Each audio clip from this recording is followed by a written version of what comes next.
Assalamualaikum warahmatullahi wabarakatuh. Perkenalkan, nama saya Asur Nabila. Di sini saya akan mempresentasikan materi saya yang berjudul Pengorganisasian dalam Manajemen Sumber Daya Manusia. Di sini ada pengertian pengorganisasian dalam MSDM. Pengorganisasian dalam manajemen sumber daya manusia adalah proses menyusun dan mengatur seluruh aktivitas bekerja secara sistematis agar setiap karyawan memiliki peran, tugas, dan wewenang yang jelas. Melalui pengorganisasian, perusahaan menentukan bagaimana pekerjaan dibagi, siapa yang bertanggung jawab atas setiap fungsi, serta bagaimana koordinasi dilakukan antar bagian. Tujuannya adalah memastikan sumber daya manusia bekerja secara terarah, efisien, dan saling mendukung untuk mencapai tujuan organisasi. Dengan struktur yang baik, organisasi dapat menciptakan alur kerja yang teratur, meminimalkan konflik, serta meningkatkan efektivitas dan produktivitas. Selanjutnya ada tujuan pengorganisasian. Yang pertama ada menciptakan kejelasan dan tanggung jawab dalam pekerjaan. Yang kedua, mengoptimalkan pemanfaatan sumber daya manusia. Yang ketiga, ada memastikan koordinasi antar berbagai fungsi dalam organisasi. Yang keempat, ada meningkatkan efektivitas dan efisien operasional. Yang kelima, ada mengurangi tumpang tindih pekerjaan dan konflik internal. Selanjutnya ada prinsip-prinsip perorganisasian. Yang pertama ada pembagian kerja atau division of work. Pekerjaan dibagi menjadi tugas-tugas spesifik sesuai kompetensi. Yang kedua ada wewenang dan tanggung jawab. Setiap posisi memiliki hak mengambil putusan dan tanggung jawab atas hasil. Yang ketiga ada rentang kendali atau span of control. Jumlah bawahan yang dapat diawasi secara efektif oleh seorang manajer.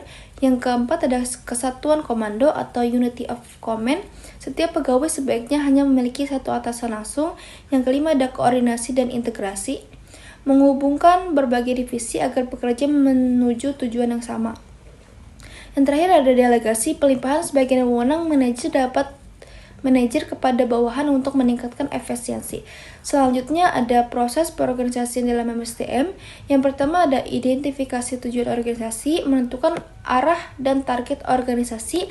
Yang kedua analisis pekerjaan atau job analysis, menentukan tugas, kompetensi, serta beban kerja. Yang ketiga ada penyusunan struktur organisasi, menempatkan hierarki jalur komunikasi dan pembagian unit kerja.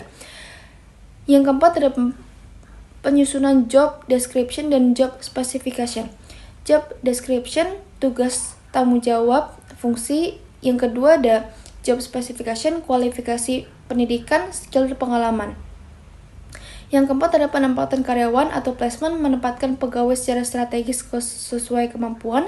Yang terakhir ada koordinasi dan pengawasan, memastikan pegawai berjalan sesuai rencana. Struktur organisasi dalam MSDM, beberapa struktur umum. Yang pertama ada struktur fungsional, pembagian berdasarkan fungsi, SDM, keuangan, produksi, marketing. Yang kedua ada struktur divisional, berdasarkan produk, wilayah, atau proyek. Yang ketiga ada struktur matriks, kombinasi fungsional plus proyek lebih fleksibel. Yang terakhir ada struktur jaringan atau network struktur. Organisasi modern yang banyak meng-outsource fungsi tertentu. Kelebihan dan kekurangan dapat ditampilkan dalam slide untuk memperkaya isi. Selanjutnya ada peran MSDM perorganisasi. Yang pertama adalah menyusun analisis jabatan. Kedua merancang struktur organisasi yang adaptif. Yang ketiga menentukan beban kerja yang seimbang. Yang keempat, mengelola rekrutmen dan penempatan pegawai. Yang kelima, ada memastikan koordinasi lintas departemen. Yang keenam, ada membangun budaya kerja yang kolaboratif. Selanjutnya ada tantangan perorganisasian di era modern. Pertama, ada perubahan teknologi cepat atau otomatis AI. Yang kedua, ada struktur organisasi semakin datar, flat organization. Yang ketiga, kebutuhan fleksibel kerja atau hybrid atau remote. Yang keempat ada kompetisi SDM berkualitas tinggi. Yang kelima ada pengelolaan generasi kerja yang beragam atau Gen Z, Millennials atau Gen X. Kesimpulannya, perorganisasian dalam manajemen sumber daya manusia merupakan proses penting untuk membentuk struktur kerja yang jelas, membagi tugas secara tepat, serta menempatkan wewenang dan tanggung jawab bagi setiap posisi. Melalui pengorganisasian yang baik, perusahaan dapat meningkatkan koordinasi antar bagian, memaksimalkan potensi karyawan, dan mendorong efektivitas operasional.